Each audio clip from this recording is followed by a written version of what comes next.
Hello dear student, आज हम आपको टू स्टोरीज अबाउट फ्लाइंग यानी कि उड़ने के संबंध में दो अलग अलग कथाओं के बारे में बताएंगे। आज हम आपको इसका first part his first flight पढ़ाएंगे।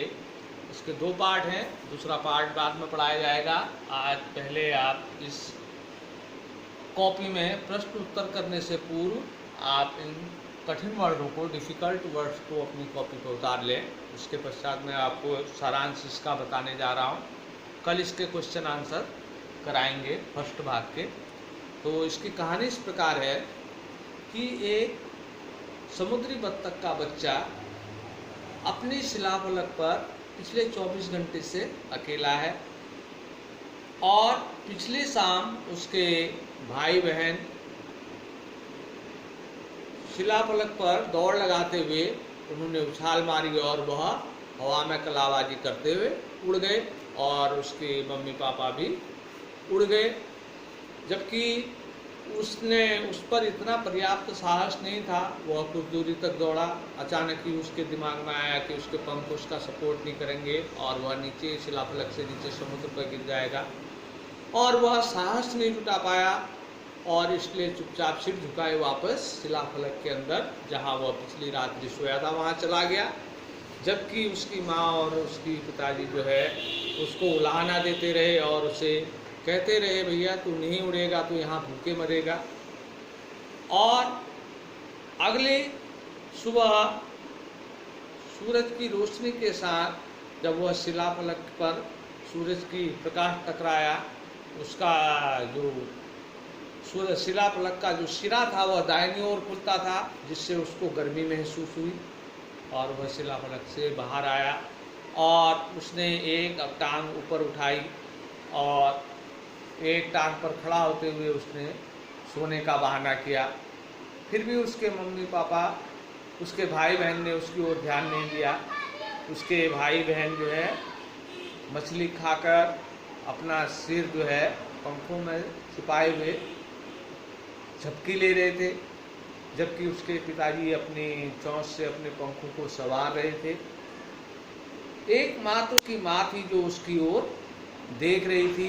वह चट्टान के उभार पर बैठी हुई थी, उसके पंजों पर जो है मछली का टुकड़ा था और वह समय समय पर अपनी चोंच को जो है पत्थर पर ढार दे रही थी।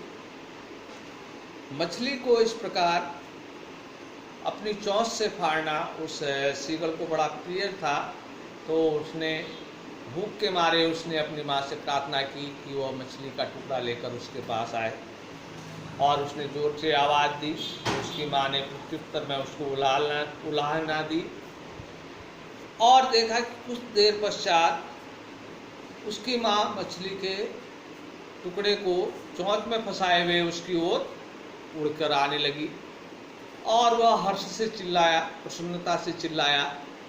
लेकिन जब उसकी माँ उसके करीब पहुंचने को थी, अचानक उसने अपने पंखों को स्थिर कर दिया और वह हवा में रुक गई। तो उसे आश्चर्य हुआ कि उसकी माँ उसके पास क्यों नहीं आ रही है। वह जोर जोर से अपने पंजों को जो है चट्टान पर थपथपाने लगा और उस पर उछलकर उस पर पहुंचने का प्रयास करने लगा। और जब वह किनारे पर पहुंचा, अचानक ही उछलने के और उस मछली को पकड़ने के प्रयास में वह वहां से समुद्र शिलाफलक से नीचे समुद्र की ओर गिरा और एक भयंकर डर उसके हृदय को उसने जकड़ लिया।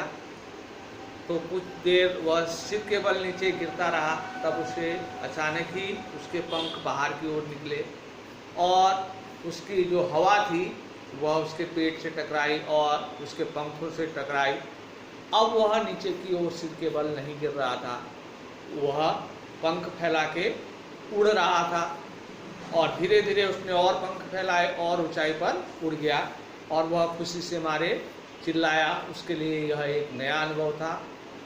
तो उसकी माँ जो है पंख फैलाते हुए उसके ऊपर से गुजरी और तब उसने देखा कि उसके भाई बहन और उसके पिताजी भी चीख मारते हुए उसके चारों ओर उड़ रहे हैं और वह उसकी प्रशंसा कर रहे हैं।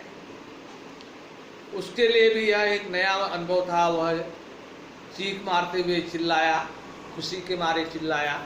अब उसने देखा कि उसके भाई बहन जो है सीधे समुद्र के सामने उड़ रहे थे और वह उसके सामने जो है समुद्र पर नीचे उतरे और उसके भाई बहन उसे नीचे उतरने के लिए जो है उसको आग्रह कर रहे थे। तो वह धीरे धीरे नीचे उतरा, उसने अपना एक पैर समुद्र में डाला तो वह नीचे डूब गया। तो उसने डर के मारे जो है दोबारा अपने पंख फड़फड़ाए और ऊपर उड़ने के प्रयास किया, लेकिन थका होने के कारण और भूखा होने के कारण जो है वह उड़ नहीं सका और उसका पेट समुद्र से टकराया। अब वह डूब नहीं रहा था, यह उसके लिए नया अनुभव था।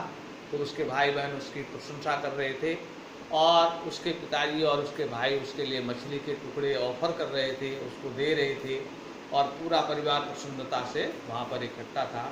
और इस प्रकार उस यंग सीगल ने, यानी कि सीगल समुद्री बत्तख के बच्चे ने अपनी प्रथम उड़ान पूर्ण कर ली थी। धन्यवाद। इतना ही।